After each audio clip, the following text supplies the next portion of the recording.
കേക്കിന്റെ പീസും മുന്തിരിയിട്ട് വാറ്റിയ സാധനവും കഴിച്ച് സ്തുതിയൊക്കെ പാടി ചില ബിഷപ്പുമാർക്ക് പ്രത്യേക രോമാഞ്ചം. ഈ രണ്ട് പദങ്ങളും അല്ലെങ്കിൽ മൂന്ന് പദങ്ങളും എന്തെങ്കിലും പ്രയാസമോ വേദനയോ ഉണ്ടായിട്ടുണ്ടെങ്കിൽ പിൻവലിക്കുന്നുവെന്ന് മന്ത്രി സജി ചെറിയാൻ പറഞ്ഞതിന് ശേഷമാണ് KCBCയുടെ അധ്യക്ഷൻ ക്ലിമിസ് ബാവ അടക്കമുള്ളവർ ഇന്നത്തെ വിരുന്നിലേക്ക് എത്തിയത്. ഇന്നത്തെ വിരുന്നിൽ മുഖ്യമന്ത്രിക്ക് ഹസ്തദാനം കൊടുക്കുന്ന, ഒരുമിച്ച് കേക്ക് മുറിക്കുന്ന ദൃശ്യങ്ങളൊക്കെ പ്രേക്ഷകരിലേക്ക് നമ്മളിപ്പോൾ എത്തിക്കുകയും ചെയ്തിട്ടുണ്ട്. ഈ രണ്ട് വിരുന്നുകളും തമ്മിലുള്ള ഒരു താരതമ്യമാണ് ആദ്യഘട്ടത്തിൽ ഞാൻ സഭയുടെ പ്രതിനിധിയോട് ചോദിച്ചത്, കാത്തലിക് കോൺഗ്രസിന്റെ പ്രതിനിധിയോട് ചോദിച്ചതും. പ്രധാനമന്ത്രിയുടെ വിരുന്നിൽ മണിപ്പൂർ സംസാരിക്കണമെന്ന് പറയുമ്പോൾ ഇവിടെ എന്തുകൊണ്ട് ഏതെങ്കിലും രാഷ്ട്രീയ വിഷയം സംസാരിച്ചില്ല എന്ന ചോദ്യം ഉയരുന്നില്ല. ആ ഒരു കാര്യത്തിൽ എന്താണ് പാർട്ടിക്ക് പറയാനുള്ളത്? സുജയ്, നമുക്ക് ഈ രണ്ട് വിരുന്നുകളെയും രണ്ടായി തന്നെ കാണേണ്ടിയിരിക്കുന്നു. കേരളത്തിലെ മുഖ്യമന്ത്രി പിണറായി വിജയൻ ക്രിസ്മസ് ആഘോഷവും ന്യൂ ഇയർ ആഘോഷവുമായി ബന്ധപ്പെട്ട് ഒരു വിരുന്നൊരുക്കുന്നു. സ്വാഭാവികമായും കത്തോലിക്ക സഭയുടെയും മറ്റ് സഭകളുടെയും ഒക്കെ മേലധ്യക്ഷന്മാർ ആ വിരുന്നിൽ പങ്കെടുക്കുന്നു എന്നുള്ളത് കൊണ്ട് കേരളത്തിലെ കമ്മ്യൂണിസ്റ്റ് പാർട്ടിയോ കേരളത്തിലെ CPIMോ ഇടതുപക്ഷമോ ഒരു കാലത്തും ക്രിസ്തുമത സഭകളുമായി അങ്ങനെ അസ്വാരസ്യത്തിൽ കഴിയുകയോ അവരെ ഉന്മൂലനം ചെയ്യുകയോ എന്നുള്ളൊരു ഒരു രാഷ്ട്രീയ പ്രത്യയശാസ്ത്രമല്ല കമ്മ്യൂണിസവും അല്ലെങ്കിൽ ഇടതുപക്ഷവും സ്വീകരിച്ചിട്ടുള്ളത്. പലപ്പോഴും ക്രിസ്തുമതത്തിൻ്റെയും അതുപോലെ കമ്മ്യൂണിസത്തിൻ്റെയും ആത്യന്തിക ലക്ഷ്യമെന്ന് പറയുന്നത് സ്നേഹത്തിൻ്റെയും സഹനത്തിൻ്റെയും പാതയാണ്. ഒരു മനുഷ്യൻ മറ്റൊരു മനുഷ്യനെ സംഗീതം പോലെ സ്നേഹിക്കുന്ന ഒരു നല്ല നാളെയാണ് ക്രിസ്തുമതവും കമ്മ്യൂണിസവും സ്വപ്നം കാണുന്നത്. അവിടെയാണ് സമന്വയത്തിൻ്റെ ഘട്ടം വരുന്നത്. എന്നാൽ പ്രധാനമന്ത്രി നരേന്ദ്രമോദി നടത്തിയിട്ടുള്ള വിരുന്നിൽ ഉണ്ടായിട്ടുള്ള വലിയൊരു പ്രശ്നമെന്ന് പറയുന്നത് 1960കളിൽ രണ്ടാം സർസംഘ് ചാലകമായിട്ടുള്ള ഗുരുജി ഗോൾവാർക്കറുടേതായിട്ടുള്ള ഒരു പുസ്തകമുണ്ട്. അതാണ് RSSൻ്റെ അടിസ്ഥാനപരമായിട്ടുള്ള പ്രത്യയശാസ്ത്ര അടിത്തറ എന്ന് പറയുന്നത് വിചാരധാര. ആ വിചാരധാരയിലെ ആഭ്യന്തര ശത്രുക്കളായി പ്രഖ്യാപിച്ചിട്ടുള്ളത് ആണ് ക്രിസ്ത്യാനികളെ. അതിൽ കൃത്യമായി അക്കമിട്ടു നിരത്തി ക്രിസ്ത്യാനികളെ എന്തുകൊണ്ട് ഇന്ത്യയിൽ നിന്ന് തുരത്തണമെന്നും കൃത്യമായി വിവരിക്കുന്നുണ്ട്. ഒരുപക്ഷെ അപ്പോൾ അങ്ങ് മറ്റൊരു ചോദ്യം ഉന്നയിക്കും. 5 കൊല്ലങ്ങൾക്ക് മുമ്പ് RSSൻ്റെ സർസംഘ് ചാലകമായിട്ടുള്ള ശ്രീ മോഹൻ ഭാഗവത് വിചാരധാരയെ തള്ളിപ്പറഞ്ഞുകൊണ്ട് അല്ലെങ്കിൽ ഗുരുജി ഗോൾവാർക്കറെ തള്ളിപ്പറഞ്ഞുകൊണ്ട് ഒരു പ്രസ്താവന നടന്നിട്ടുണ്ട്. കാലത്തിനനുസരിച്ച് അത് മാറ്റം വരുത്തേണ്ടത് കൂടിയാണെന്ന് അദ്ദേഹം കൂട്ടിച്ചേർത്തിട്ടുണ്ട്.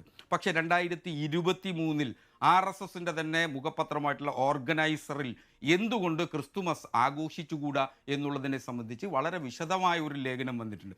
അതുപോലെ ഇവാഞ്ചലിക്കൽ സഭ ക്രിസ്തുമതം പ്രചരിപ്പിക്കുന്ന രീതി, ആ മതപരിവർത്തനം നടത്തുന്ന രീതി, അങ്ങനെ അക്കമിട്ട് നിരത്തിക്കൊണ്ട് ക്രിസ്തുമതത്തെ വിമർശിക്കുന്നതും അതുപോലെ ഉന്മൂലന സിദ്ധാന്തം ഉയർത്തിപ്പിടിക്കുന്നതുമായിട്ടുള്ള വാദമുഖങ്ങൾ ഓർഗനൈസർ നിരത്തുന്നുണ്ട്. അപ്പോൾ ഈ രണ്ട് പ്രശ്നങ്ങൾ കഴിയുമ്പോഴാണ് മണിപ്പൂർ എന്ന് പറയുന്ന കത്തുന്ന പ്രശ്നം ഇന്ത്യയിൽ വരുന്നത്. മണിപ്പൂർ എന്ന് പറയുന്ന കത്തുന്ന പ്രശ്നത്തിന്മേൽ ഒരക്ഷരം പോലും ഉരിയാടാതിരിക്കുകയും മണിപ്പൂരിലെ ജനങ്ങൾക്ക് മുന്നിൽ പോയി ചേർത്തു പിടിക്കുന്നതിന് ഒരവസരം പോലും ലോകത്താകമാനം അദ്ദേഹം റോഡ് ഷോ നടത്തുന്നുണ്ട്. ഇന്ന് തൃശ്ശൂരിൽ നടത്തിയിട്ടുണ്ട്. പക്ഷേ അദ്ദേഹം മണിപ്പൂരിൽ ഒരു നിമിഷം പോലും പോയില്ല.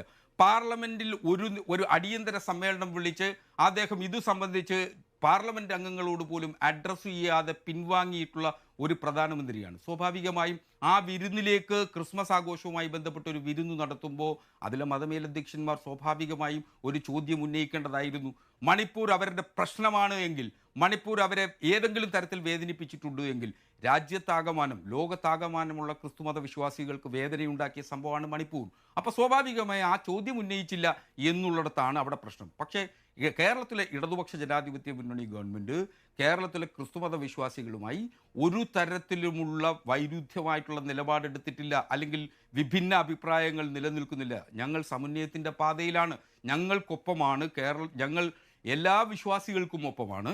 അതുകൊണ്ടാണ് ഞങ്ങൾ അവരെ ചേർത്ത് പിടിക്കാൻ ആഗ്രഹിക്കുന്നത്. അങ്ങനെ തന്നെ അതുകൊണ്ട് അവിടെ രാഷ്ട്രീയം പറയേണ്ടതില്ല. പ്രധാനമന്ത്രി അഡ്വക്കേറ്റ് BN ഹസ്കർ, അവിടെ ഒരു വൈരുദ്ധ്യമുണ്ട്. അഡ്വക്കേറ്റ് BN ഹസ്കർ, അവിടെ ഒരു വൈരുദ്ധ്യമുണ്ട്.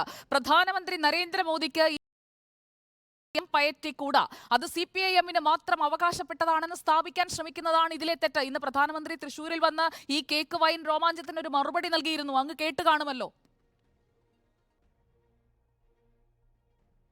അല്ല സുജയ, അത് അദ്ദേഹത്തിൻ്റെ സ്വാതന്ത്ര്യമാണ്. അദ്ദേഹത്തിന് അത് ഈ രാജ്യത്തെ ജനങ്ങളോട് പറയാനുള്ള സ്വാതന്ത്ര്യമുണ്ട്. പക്ഷേ അത് പറയുമ്പോൾ മണിപ്പൂരിനെ കുറിച്ചുകൂടി പറയേണ്ടതായിരുന്നു അദ്ദേഹം എന്നുള്ളതാണ് എനിക്ക് തോന്നുന്നത്. കാരണം അദ്ദേഹം മണിപ്പൂരിനെ കുറിച്ച്, മണിപ്പൂർ എന്ന് പറയുന്ന സംസ്ഥാനവും വടക്ക് കിഴക്കൻ സംസ്ഥാനങ്ങളെക്കുറിച്ചും അദ്ദേഹം ഒന്നും പറയാറില്ല.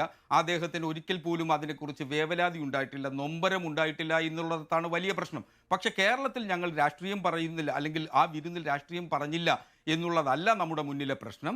കേരളത്തിൽ അങ്ങനെ മണിപ്പൂർ പോലുള്ള ഒരു വലിയ നോവുന്ന പ്രശ്നം കേരളത്തിൽ ഇല്ല എന്നുള്ളത് കൊണ്ടാണ് ഞങ്ങൾ കേരളത്തിലെ വിശ്വാസ സമൂഹവുമായി അടുത്തു നിൽക്കുന്നു.